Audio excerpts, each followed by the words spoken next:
And welcome back to next video of economics analytics. आज हमारे video number 28 पे और आज हमारा चैप्टर रेवेन्यू खत्म होने वाला है। इस चैप्टर की लास्ट वीडियो है तो बहुत आराम से देखना, बहुत इजी सा टॉपिक है, बहुत छोटा सा टॉपिक। इस चैप्टर में हमने अब तक पढ़ लिया कि टोटल रेवेन्यू क्या होता है, मार्जिनल रेवेन्यू क्या होता है और एवरेज रेवेन्यू क्या होता है। उसके बाद हमने पढ़ा कि इन केस ऑफ परफेक्ट कंपटीशन का मतलब जब प्राइस कांस्टेंट है तो टीआर, एआर और एमआर यानी टोटल रेवेन्यू, एवरेज रेवेन्यू और मार्जिनल रेवेन्यू कैसे रिएक्ट करते हैं। सो नाउ अब हमारा सेकंड टॉपिक क्या कहता है, nature of revenue in imperfect market. Imperfect market का मतलब एक ऐसा मार्केट जहां पे प्राइस चेंज होती रहती है, तो अब ध्यान से समझना इस चीज को कि इम्परफेक्ट मार्केट में प्राइस क्या है, फॉलिंग, कम हो रही है। कम क्यों हो रही है? क्योंकि हमने लॉ ऑफ डिमांड में पढ़ा है कि अगर किसी भी चीज के डिमांड को बढ़ाना है तो उसकी प्राइस को क्या करना पड़ेगा, कम करना पड़ेगा। So if the producer wants to increase his selling then उसको अपनी प्राइस क्या करनी पड़ेगी, पहले के मुकाबले कम करनी पड़ेगी। सो स्टार्ट करें। देखो ये हमारी टेबल है, स्टार्ट करते हैं। यूनिट नंबर 1 प्राइस कितनी है, 10 रुपए। यूनिट नंबर 2 प्राइस कम करनी पड़ेगी अगर आगे सेलिंग करनी है तो 9, 3, 8, 4, 7, फिर 6 रुपए। 6 यूनिट पे प्राइस कितनी है, 5 रुपीज। ठीक है। So in case of imperfect market अगर प्रोड्यूसर चाहता है कि उसकी सेलिंग बढ़े तो उसे क्या करना पड़ेगा, अपनी प्राइस को कम करना पड़ेगा। ठीक है। अब नेचर देखें तीनों का। सबसे पहले बात करते हैं टोटल रेवेन्यू। टोटल रेवेन्यू का हमने फॉर्मूला पहले ही पढ़ा था, प्राइस इनटू क्वांटिटी। कितने का है और कितना खरीदा। एक चीज खरीदी 10 रुपए की तो कितना रेवेन्यू हुआ, 10 रुपए का रेवेन्यू हुआ। 2 चीज बेची 9 रुपए each, 18। 3 into 8 24, 4 into 7 28, 6 into 5 30, 5 into 6 30। ठीक है। सो ये है हमारा टोटल रेवेन्यू। नेक्स्ट बात करते हैं हमारे एवरेज रेवेन्यू की। एवरेज रेवेन्यू हमने पढ़ा था एक चीज कि average revenue is equal to price के बराबर होता है, या फिर total revenue divide by quantity. किसी भी चीज का अगर एवरेज निकालना है तो उसकी क्वांटिटी को, उसके टोटल को क्वांटिटी से डिवाइड कर दो। सिंपल। देखो so total divide by quantity 10 by 1 10, 18 by 2 9, 24 by 3 8, 28 by 4 7। So average revenue is always equal to price of the commodity. ठीक है। लास्ट बात करते हैं मार्जिनल रेवेन्यू की। मार्जिनल रेवेन्यू देखो formula MR equals to TRN minus TRN minus 1, यानी कि एक से दूसरे पे आए तो कितना डिफरेंस आया ये देखना कहलाता है हमारा marginal. So what is marginal revenue? Marginal revenue का मतलब होता है कि जब एक से दूसरी यूनिट बेची तो हम कितने पे आ गए। जैसे फॉर एग्जांपल 3 बेची थी 24 में, 4 बेची 28 में, तो 4th यूनिट कितने की हुई, 4। चौथी यूनिट बेचने से कितना फायदा हुआ, 4 रुपए का।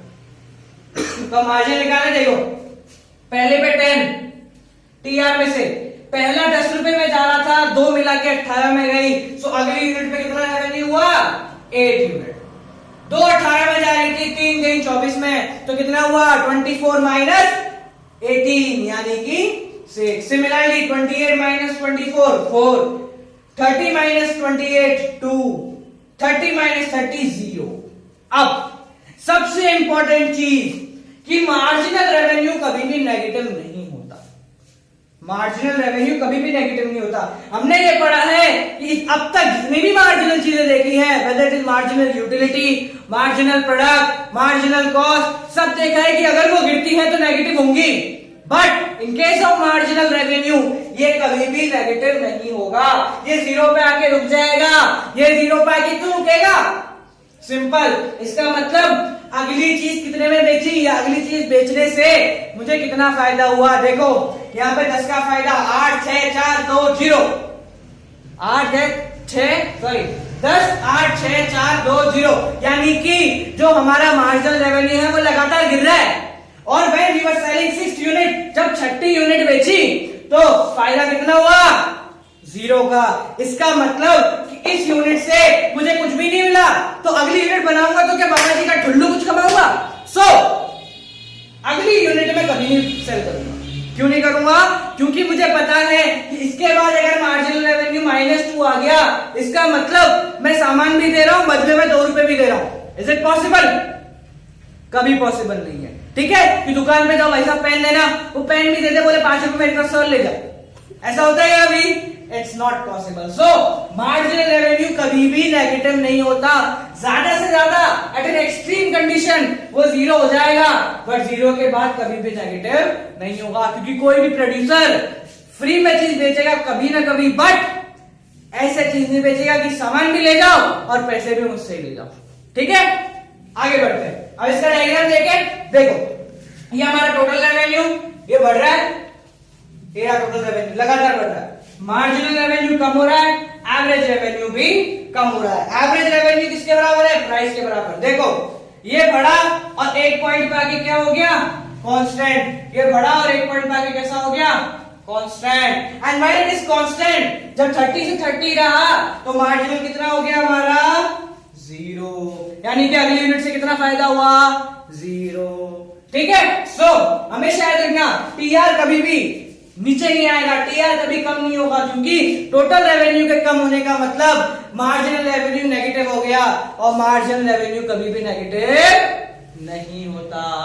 सो दिस इज आवर टीआर जो बढ़ रहा है और कांस्टेंट हो गया, मार्जिनल रेवेन्यू गिर रहा है और 0 पे आके रुक गया, इससे कम नहीं होगा, कितना भी कर लो।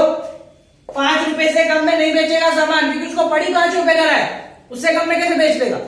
ठीक है, एंड एवरेज रेवेन्यू कभी 0 नहीं होता, ये तो सब में है कि एवरेज कभी भी 0 नहीं होता किसी भी चीज का। तो average revenue decreases but never becomes 0 और नेगेटिव। इनका रिलेशन देख लो, जब टीआर बढ़ रहा है तो एमआर कम हो रहा है। पहले दोनों की बात करते हैं, total revenue and marginal revenue. देखो टीआर एंड एमआर, जब टीआर बढ़ रहा है तो मार्जिनल क्या हो रहा है? कम हो रहा है। जब टीआर कांस्टेंट हो गया तो मार्जिनल क्या हो गया?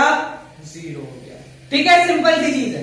नेक्स्ट, टोटल रेवेन्यू और एवरेज रेवेन्यू में रिलेशन।